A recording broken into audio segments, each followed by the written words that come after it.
Primero agradecerle en este 25 de agosto a Daniel Baldi que se haya trasladado hasta aquí, hasta los estudios. ¿Qué tal, Daniel? Bienvenido. ¿Qué tal? Gracias por la invitación. Un placer, porque no hay autos en la calle, nada. Una tranquilidad Claro, a esta hora, ¿no? Bueno, igualmente está bueno el comentario de Daniel para recordar lo que decíamos recién en la actualización que teníamos de subrayado. Para aquellos que salieron y tomaron, miren que los controles de alcoholemia se extienden hasta la hora 23 del día de hoy. Por ejemplo, Anita Durán, que la pararon, ¿no? Que nos comentaba recién. Pero Anita Durán la pararon y venía a trabajar y le dijo, pero ¿a vos te parece que yo puedo venir de pipí? No, bueno, pero el control lo realizaron como corresponde. Exactamente. Recién estaba contando Ana, así que seguramente va a tener anécdota para la mañana en casa. No te encontraron nada, Ana, ¿no? Bien, perfecto. Daniel, hace algunos días atrás le decíamos, y creo que hubo un móvil que realizamos con María José Pino, a propósito de la presentación de este libro, Estadio Lleno, que bueno, ameritó también el hecho de que tuviéramos esta charla hoy con Daniel a propósito de la relación de los niños y el fútbol. Yo contaba, Daniel, antes de que vinieras, que el otro día estábamos en uno de esos tantos complejos donde hay una enorme cantidad de canchas y fuimos a jugar un partido y estábamos con Tito Goncalves y Tito decía que se seguía asombrando de la cantidad de chiquilines, de lo que se juega al fútbol en nuestro país. Es como que el primer juego, la primer diversión que uno como padre, por lo menos a los hijos varones intenta inculcarle, es el patear la pelota. Y sí, es parte de nuestra cultura y de ahí es que comienza generalmente el 99,99% a jugar al fútbol en el baby fútbol. Tenemos la cantidad de gurises y de familias que moviliza el baby fútbol fin de semana tras fin de semana es asombroso.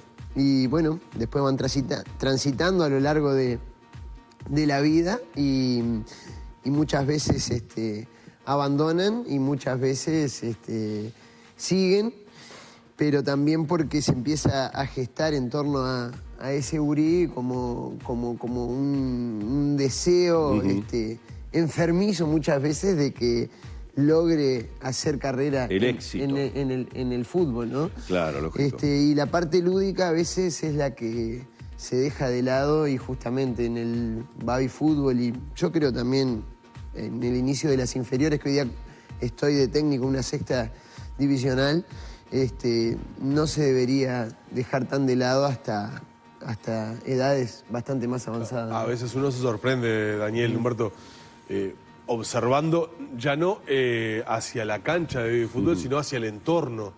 Las reacciones de los padres, o de algunos padres en realidad, en cuanto a una exigencia desmedida sobre el niño, ¿no? Y sí, eso pasa, es un tema complejo. La pena de todo eso es que hace que el gurino no disfrute del momento del partido. Y eso es lo más triste porque tendría que ser, yo me acuerdo cuando era chico que el día que me tocaba vestirme con el número en la espalda y salir a jugar, era el momento más esperado de la semana para mí. Claro. Era lo más lindo, me hacía sentir un jugador de fútbol como los que veía en la tele. Y muchas veces la presión que se genera afuera, como bien hablabas, lleva a que el niño tenga que ir obligado a jugar ese partido porque no lo disfruta, al contrario, lo sufre, ¿no? Claro. Vos sabés que el otro día yo sigo bastante los partidos de los torneos que se hacen a nivel de liceos y el otro día mi hijo me comentaba un diálogo que mantenía con los contrarios después de un incidente que se dio con un padre y el juez, ¿no? El padre increpó al juez en múltiples oportunidades hasta que lo cansó y en esos casos el juez decide, no, usted salga de la cancha porque me está complicando el partido. Lo que rescato era el diálogo con los contrarios, digamos, por la actitud del padre, y fundamentalmente el estado en el que quedó de total desconcentración y absoluta vergüenza el hijo de este padre al que tuvieron que pedirle que se retirara y que, por supuesto, mientras se iba retirando, continúa profiriendo insultos, etcétera, etcétera, etcétera, sin darse cuenta que el principal daño allí era la exposición que estaba teniendo su hijo. Primero frente a sus propios compañeros de equipo y también frente a los rivales. Y sí, yo siempre digo, es difícil ser padre, ¿no? Pero están utilizando la opción más incorrecta para que el deseo que tienen de que el hijo haga carrera en el fútbol prospere. Todo lo contrario, eso va a llevar a que el gurí no tenga más ganas de jugar a la pelota, que sea una obligación ir a jugar al fútbol. Y a mí me pasa que muchas veces veo a los niños en los partidos y juegan totalmente distintos a lo que después sí lo hacen cuando termina el partido y se van y los ves con una pelota afuera de la cancha jugando entre otra expresión, otra libertad, otra sensación. Claro. Entonces decís, Allí bueno, sí disfrutando claro, qué pena que el momento del partido tenga que ser un sufrimiento para ese niño. Daniel, en el libro plantea justamente la relación de un niño con su padre, Sí. su padre que obviamente se entusiasma mucho porque el nene le pega bien a la pelota, pero en donde en determinado momento de su vida ese niño también, además de disfrutar del fútbol, comienza a mostrar inclinación hacia otra actividad y un cierto quiebre que se da en la relación con papá. Sí, el papá de este protagonista de esta novela, como pasa en muchos hogares, sobre todo acá en Uruguay, es como un obsesivo del fútbol, permanentemente. Él es un jugador de fútbol frustrado, el papá, y permanentemente le habla de fútbol, le compra zapatos de fútbol, lo lleva a las prácticas, lo trae, lo lleva a los partidos, no hace otra cosa, su vida gira en torno al fútbol. Y el nene un día va a la casa de un amigo y escucha que el hermano del amigo está tocando la guitarra. Y descubre que la música le despierta sensaciones internas muy distintas y superiores quizá a la que él vive en el fútbol. Cuando se anima a expresárselo al papá y le dice, mirá, está todo bien con el fútbol, me encanta, pero me da la impresión que me inclino por la música. Lo que más me gusta de la música, el padre pone grito en el cielo, destrata a los músicos, le dice que acá en Uruguay son unos vagos, muertos de hambre, que no va a triunfar, que nada que ver con el fútbol, lo que es la plata que va a hacer en el fútbol, lo que es un estadio lleno coreando su nombre.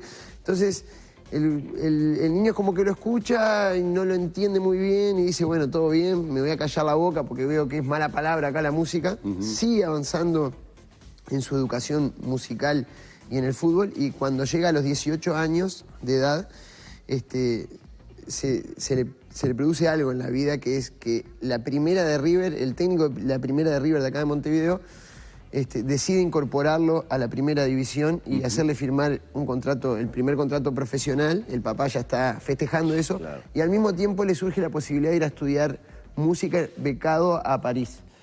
Y bueno, el joven ya se pelea con su papá porque decide agarrar la guitarra, decir gracias por todo, el fútbol seguilo vos, pero yo me voy a estudiar. Se pierde la gran oportunidad de su vida, decía el tipo. De salvarse él y a la familia, como decíamos antes, ¿no? Consciente ese chiquilín. Y es un poco perseguir el mensaje, perseguir los sueños de cada uno. Muchas veces los padres no nos damos cuenta, pero condicionamos permanentemente las decisiones de nuestros hijos. Porque yo fui jugador de fútbol, porque yo fui escritor y creo que mi hijo tiene que jugar al fútbol y escribir. Exacto. Y capaz que mi hijo me dice, mira, no me interesa ni jugar al fútbol, y soy escritor, papá, quiero ser... Claro. Y vamos arriba porque es una persona que tiene su manera de pensar y de decidir. Y creo que tenemos que alimentar y fomentar eso y no cercenar esa posibilidad. Daniel, estamos hablando para la mayoría de los niños que obviamente disfrutan o pretenden disfrutar del juego y del deporte. Que muchos padres obviamente piensan eso justamente, que tiene que llegar, y en realidad tal vez probablemente sea menos del 1%. Sí, la estadística marca eso. Los que llegan, ¿no? Sí. En el caso tuyo, que como escritor, como narrador de este tipo de novela o de historias, que analiza esta situación de padre e hijo, el fútbol, eso de transmitir frustraciones de uno para que nuestro hijo las concrete. Y como también director técnico de formativas de un equipo de primera división, ¿cómo tratan los equipos de primera división a esos chicos que están empezando a formarse y que están empezando a hacer promesas? O sea, a ver si me puedo hacer entender. Respecto a, obviamente, el fútbol es importante, pero ¿qué otras cosas le dan? ¿Atienden el resto de las cosas que tienen que atender para la integralidad de ese niño o ese adolescente? Mirá, hay que dividirlo por diferentes sectores, diferentes partes a este tema, que es un tema crucial para mí. Primero que nada, sacarse el sombrero y agradecerle a Tavares, porque desde que llegó Tavares cambió la cosa, sobre todo porque ideó un plan que se llama Gol al Futuro, Sí. que le obliga a los equipos que el jugador deba concurrir a un centro educativo, sea liceo, sea UTU, en fin, tiene que estudiar. Que estudie sí o sí. Sí o sí. Pero hay una barrera también ahí, y volvemos al origen de todo esto, la familia.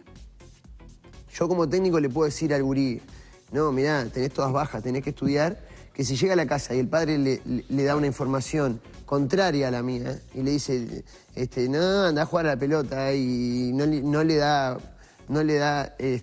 importancia a esos aspectos, el gurí no me va a hacer caso a mí, le va a hacer sobre todo caso al padre y a la madre. Claro. Es la principal barrera que tenemos ahí en los equipos de fútbol. Cuando hay sintonía en el pensamiento con la familia, en Racing se ha logrado algo importante, porque al ser un equipo chico se hace más fácil también. En los equipos grandes hay muchos más intereses de por medio. Tienen que llegar jugadores a primera y venderlos. Y generalmente, si es muy buen jugador, bueno, muchas veces se hace la vista gorda, ¿no? En Racing se ha logrado que aquellos padres que no están en sintonía con la cabeza de la institución, y bueno, por más que el gurí juegue muy bien, gracias por todo. Más allá de que sea una buena promesa, pero se cuida eso. Vaya a probar suerte a otro lado. Claro. Se ha corregido muchísimo esto a raíz de Gol al Futuro y del proyecto de Tavares. Pero insisto, siguen siendo los responsables los padres de eso. Y la estadística marca que aquellos niños que juegan al fútbol y van al liceo, estudian, salvan materias, si les va bien, tienen mucho más posibilidades de llegar a una primera división. Hoy día, para vender a un jugador, cuando lo van a comprar de Europa, se hace mucho hincapié en la formación de ese gurí.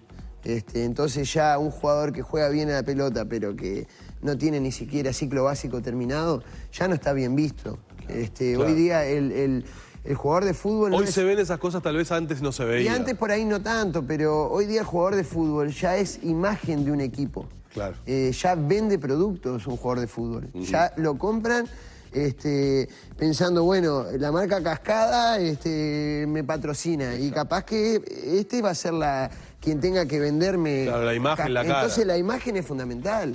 Entonces a veces se enojan porque vos le decís que se saquen la caravana, y en realidad vos estás fomentando un hábito en ese gurí para el bien de él en el futuro, dentro del fútbol también. Sí, claro. Daniel, te queremos agradecer el haber estado en la mañana. Hay una enorme cantidad de mensajes a través de Facebook. Muchos se preguntan cuándo apareció el escritor en el futbolista. Si ya en los momentos en los que estabas aún totalmente metido en la actividad futbolera, pensabas en ciertas cosas que te rodeaban, llevarlas a un libro, como es en este caso de Estadio Lleno. Sí, total. Yo siempre, desde la escuela, jugué a la pelota, estudiaba, leía y escribía. La escritura ya comenzó más en el liceo. Tuve la suerte que antes de convertirme en escritor de obras éditas, me convertí en jugador de fútbol profesional. Pero siempre... los ratos libres los aprovechaba leyendo y escribiendo. También tuve la suerte que, siendo jugador de fútbol profesional, logré publicar mi primer libro en el 2006, y es algo que yo siempre incentivo a los jugadores de fútbol, de que aparte de jugar al fútbol hagan otra cosa, porque el jugador de fútbol vive vive con una presión bastante fea, si se quiere, porque vas a comprar un litro de leche y el lechero te dice, che, los otros días te la tendrías que haber bajado de pecho en vez de pegarle primera. Y acá la cámara te dice, no, tendrías que haber cabeceado esa. Pero entonces todo el mundo sabe y todo el mundo opina, entonces vivís como en un mundo que todo el mundo te dice lo que tendrías que haber hecho. Entonces, para escapar de eso, la única manera es, bueno, refugiarte en algo que te lleve a canalizar esa cosa de decir, pero ¿por qué no fuiste vos entonces ahí, ya que la tenés tan clara y definiste vos esa pelota? Entonces, más vale volcar todo ese sentimiento hostil que te genera la sociedad hablando todo el tiempo de vos en cosas como la música, la escritura, leer un libro y despejarte la cabeza, ir al cine, al teatro. Exactamente. Buen consejo para el cierre de este encuentro con Daniel Baldi. Muchas gracias por haber aceptado nuestra invitación. Nosotros vamos con el cierre correspondiente y a ver qué es lo que está pasando en títulos en el